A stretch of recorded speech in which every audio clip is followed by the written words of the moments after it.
Sabahları köpeklere bir parça taze ekmek atmak envai tür belayı def ediyormuş. Al sıcak sıcak al. Al sıcak ekmek ye. Ömründe de gül ki tavuk almış ama. Tavuk kalçası. Onu ye. Ekmeği de ye. Gel. Gel al sağında.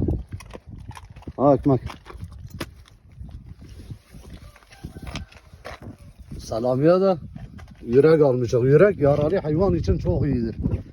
Yaralı insan için de iyidir. Yaralansanız falan yürek yiyin. Yürek sizi öyle sapasağlam eder. Takoz gibi olursunuz. Oğlum mecbur ona vereyim. Kanatları geldi dedik belki gider gitmiyor. Hala daha tam güçlenmemiş kanatları hiç. Daha önce uçmamış hayvan zavallı ama fıstık gibi olmuş maşallah maşallah maşallah. Göğüs tüylerini, ense tüylerini hepsini yapmış. Birkaç teleyi eksiktir kanat uçlarında, onlar da tamamlansa tamamdır.